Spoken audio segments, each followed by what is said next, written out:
देखिए आप लोग के बीच में ये पहला प्रश्न मैं लेकर आया हुआ हूँ। इस प्रश्न को आप लोग ध्यान से देखें। यहाँ पर ये बहुत ही इम्पोर्टेंट और मोस्ट इम्पोर्टेंट प्रश्न है। साथियों, आप सभी को मैं नमस्कार करता हूँ। मैं मुकेश कुमार आप सभी को नेक्स्ट स्टडी सेंटर में स्वागत करता हूँ। आइए आज ये पहला प्रश्न आप लोग के बीच में जो सांख्यिकी चैप्टर से लाया हुआ हूँ, इस प्रश्न को आप लोग ध्यान से देखें।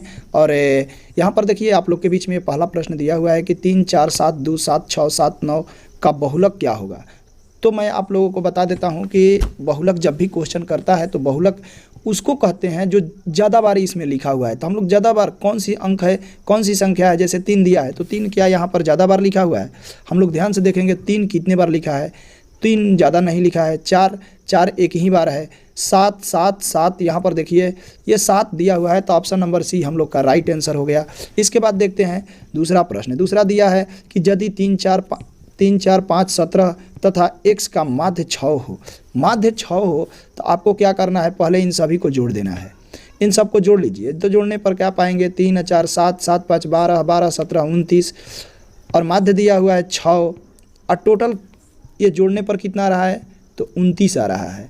29 जोड़ यहाँ लिख देंगे x, अब बाटा में लिख देंगे 5, क्योंकि टोटल अंक कितना है 1, 2, 3, 4, यहाँ से 3, 4, 5, 17 तथा x टोटल 5 अंक हैं। बराबर में इधर हम लिख दिए 6 और इसको हम गुना करेंगे, गुना कर देंगे तिरछा। जैसे 6 के नीचे यहाँ पर 1 लेकर और इसको इसमें गुना करेंगे तो 6 5 30, 29 में से 29 जोड़ x बराबर 30 आएगा, यानी 29 जोड़ x बराबर 30।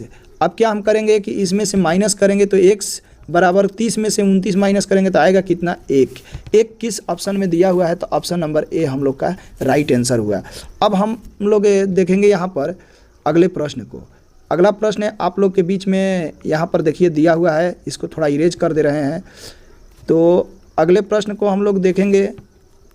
तो देखिए अगला प्रश्न यहाँ क्या दिया हुआ है कि यदि यहाँ पर दिया है कि यदि 1, 4, x 5 तथा 12 का माध्य 7 है तो x का मान क्या होगा। ये प्रश्न तो आप लोग अभी जस्ट मैं ऊपर बताया, इसी की तरह आप लोग को भी बना देना है। इसके बाद देखिए अगले प्रश्न को देखते हैं कि निम्नलिखित में से कौन केंद्रीय प्रवृत्ति की माप पे नहीं है।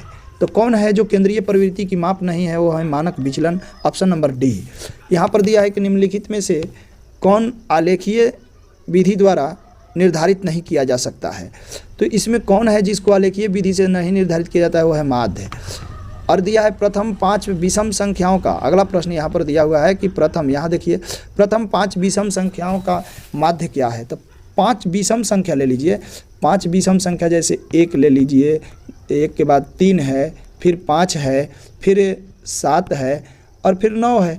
इन सबको जोड़ दीजिए तो 9, 7, 16, 5, 21, 4, 25 और 25 को 5 से कटा दीजिए तो आएगा कितना, 5। ऑप्शन नंबर सी आपका राइट आंसर हो गया। इसके बाद देखते हैं, यहाँ पर देखेंगे कि दिया हुआ है कि आंकड़ा 24, 15, 22, 13, 9, 10 तथा 30 का परिसर क्या होगा। परिसर में होता है उच्च सीमा घटाओ निम्न सीमा, यानी ऊंच है 30 और निम्न है 9। 30 में से 9 को घटा दीजिए, हो जाएगा 21। फिर इसके बाद देखते हैं संचयी बारंबारता का वक्र क्या कहलाती है। तो वक्र त्वरण कहलाती है। ऑप्शन नंबर ए आंसर हुआ। अब देखते हैं अगले प्रश्न को। देखिए यहाँ पर अगला प्रश्न क्या दिया हुआ है। अगला प्रश्न दिया है कि 5, 4, 8, 7, 2, 5, 3, 8, 4, 6, 7 का माध्यक क्या होगा। माध्यक के लिए आपको सबसे पहले इसमें सबसे छोट अंक को लिखना है। तो सबसे छोट अंक क्या है, तो 2 है। सबसे छोट अंक से लिखना चालू करना है। तो सबसे छोटा अंक कौन सा है, तो सबसे छोटा अंक यहाँ पर आप देख सकते हैं कि 2 दिया है। पहले आप 2 लिख लीजिए, फिर दिया है कितना, 2 के बाद देखेंगे 3 कितनी बार दिया है, 1 ही बार है तो 3 लिख लीजिए। फिर इसके बाद 4 कितनी बार लिखा है, 1 2 बार लिखा है तो 4 को 2 बार लिख दीजिए। फिर इसके बाद 5 देखेंगे, 5 कितनी बार लिखा है, 2 बार, ये भी लिखा हुआ है। तो यहाँ पर हम लोग 5 को भी लिख लेंगे 2 बार। 5 जैसे मैं देखिए यहाँ पर लिख दिया 2 बार। फिर इसके बाद 6 को देखेंगे, 6 कई बार दिया हुआ है, 6 1 ही बार दिया है। फिर 7 को देखेंगे, 7 शायद 1 ही बार, 7 2 बार दिया है, 7 2 बार दिया हुआ है तो 7 को लिख लीजिए। फिर इसके बाद 8 को देखेंगे, 8 भी 2 बार दिया हुआ है और यहाँ पर हम लोग 8 को भी लिख लिए 2 बार। अब हम लोग देखेंगे कि टोटल कितने अंक दिया है, तो यहाँ से गिन लेंगे। यहाँ पर हम लोग गिनेंगे टोटल कितनी बार लिखा हुआ है। 1 2 3 4 5 6 7 8 9 10 11 बार लिखा हुआ है। तो यहाँ पर हम लोग देखेंगे जो हम लिखे हैं यहाँ पर 11 बार है कि नहीं। 1 2 3 4 5 6 7 8 9 10 11 बार है।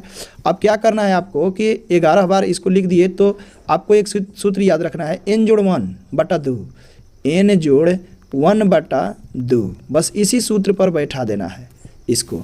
n जोड़ 1 बटा 2 कहने का मतलब ये हुआ कि ये टोटल गिनती में कितनी बार आई हुई है, तो 11 बार।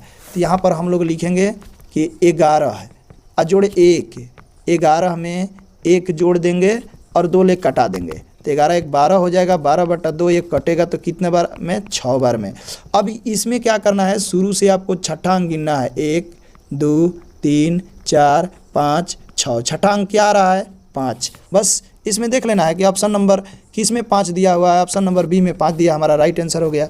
अब यहाँ पर देखिए एक चीज़ दिया हुआ है कि किसी दूसरा प्रश्न को देखते हैं। यहाँ पर देखिए, आप लोग ध्यान से देखिएगा, दूसरा प्रश्न में क्या लिखा है, किसी वितरण के माध्य बहुलक और माध्यक में क्या संबंध होता है। ऑप्शन नंबर सी है इसका, ऑप्शन नंबर सी आंसर होगा। बहुलक बराबर 2 गुना माध्यक घटाओ 3 गुना माध्य, बस यही आंसर हुआ।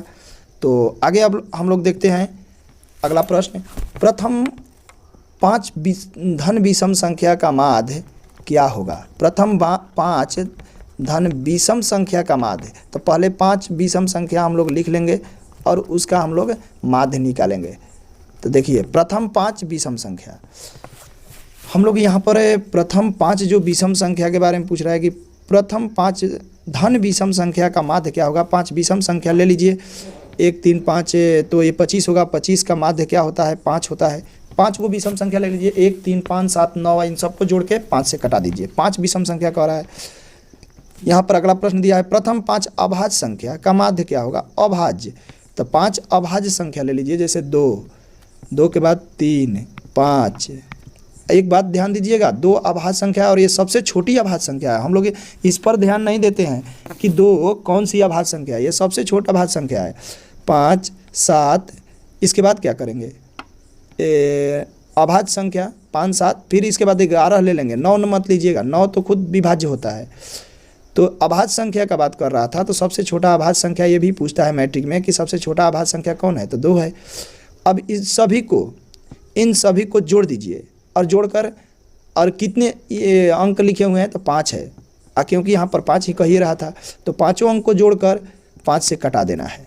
तो 3 2 5 5 10 7 17 और 11 जोड़ देंगे तो कितना आएगा, 28। अब बटा 5 इसको कटाएंगे तो आएगा कट के कितना, 5 5 25, 5 बार में 3 5 36, यानी 5.6 किस ऑप्शन में दिया है। हम ऑप्शन नंबर देखेंगे कि 5.6 प्रथम 5 अभाज्य संख्या का माध्य क्या होगा। तो यहाँ पर देखेंगे कि प्रथम 5 अभाज्य संख्या का माध्य 5.6 आना चाहिए, तो यहाँ दिया नहीं है। 1 3 5 7 11 दिया नहीं है, तो ये किसी ऑप्शन में दिया रहेगा 5.6 मान के चलिए, यहाँ पर दिया है तो यही आंसर होगा। अब अगले प्रश्न को देखते हैं कि इसमें 2 3 0, यहाँ पर देखिए अगला प्रश्न दिया हुआ है कि 2 3 0 का बहुलक क्या होगा। यहाँ पर 2 3 0 3 2 6 का बहुलक, तो देख लीजिए ध्यान से, जो अधिक बार लिखा हुआ है वही बहुलक होगा। कौन अधिक बार लिखा हुआ है, यहाँ पर ध्यान से देखिए, आप आंसर भी बता सकते हैं इसको। तो देखिए 2 3 0 3 2 6, अब आप कहिएगा कि 2 अंक यहाँ पर तो अधिक 2 बार लिखा हुआ है और सेम है। जैसे 2 को देखिए 2 बार है और 3 को देखिए 3 भी 2 बार है। तो अब क्या करेंगे, दोनों अंक को जोड़ देंगे और 2 ले कटा देंगे, क्योंकि 2 ही अंक तो मिले हुए हैं। तो इन दोनों को जोड़ दीजिए, हो गया 5 5, 5 को 2 से कटाइए तो 2.5। अब देखेंगे 2.5 किस में दिया, ऑप्शन नंबर डी में दिया हुआ है। फिर इसके बाद देखिए आप लोग के बीच में दिया हुआ है कि प्रथम 5 धनात्मक सम पूर्णांकों का माध्य। 5 धनात्मक सम पूर्णांक, सम यानी 5 को सम संख्या लिखिए जो 2 से विभाज्य हो। तो जो 2 से विभाज्य हो 5 सम संख्या लिखिए, 2 का टेबल ही लिख दीजिए 5 बार। तो 2 4 6 8 और 10, इन सबको जोड़ दीजिए तो 10 10 20 8 28 10 30, 30 बटा, और टोटल कितने हैं 5, 5 से कटा दीजिए 6 बार में। 6 किस ऑप्शन में दिया हुआ है, तो option number C right answer हुआ। फिर यहाँ देखिए बहुलक दिया हुआ है 3 4 0 3 4 5। फिर देख लीजिए आपको जस्ट एकदम ऊपर वाला बहुलक की तरह यहाँ पर दिया हुआ है 2 2, दो दो अंक दो दो बार दिया है। 3 को देखिए 3 2 बार है, 4 को देखिए 4 2 बार है। इन दोनों को जोड़ दीजिए, 7 7 का दिया 3.5 होता है। यहाँ ऑप्शन नंबर डी दिया हुआ है। ठीक उसी प्रकार यहाँ पर भी देखिए माध्यिका पूछ रहा है। हाँ माध्यिका, जैसे मैं आप लोग को इसमें ऊपर वाला प्रश्न जो मैं बताया कि माध्यिका कैसे निकाला जाता है, तो पहले माध्यिका को निकालने से पहले आपको, माध्यिका बनाने से पहले आपको माध्यिका के लिए क्या करना है, सजा देना है। इसको सजाना पड़ेगा। सबसे छोटा अंक को पहले लिखना है। तो छोटा 1 है, 1 के बाद 2 है, 2 के बाद 3 है, 4 है, 3 4 5 6 7 यहाँ पर दिया हुआ है। 3 और 3 6 1 7 7 अंक दिया हुआ है। सातों अंक को हम लिख दिए। माध्यिका के लिए अब क्या करना है, तो 7 में 1 जोड़ देंगे तो हो जाएगा 8 और 2 ले कटा देंगे हो जाएगा 4। अब चौथा अंक ऊपर से गिनिए, 1 2 3 4। चौथा अंक क्या है, 4। 4 किस ऑप्शन में है, ऑप्शन नंबर सी। और आज का ये अंतिम प्रश्न है। आज यदि आप लोग को वीडियो पसंद आई है तो लाइक शेयर करिएगा, और अभी तक सब्सक्राइब नहीं किए हैं तो सब्सक्राइब भी कर लीजिएगा। देखिए आज का ये अंतिम प्रश्न है। अंतिम प्रश्न क्या दिया है कि 2 6 6 5 5 4 3 2 5 का बहुलक क्या है। बहुलक जो अधिक बार लिखा है, 5 लिखा है, तो ऑप्शन नंबर डी हम लोग का राइट आंसर हुआ।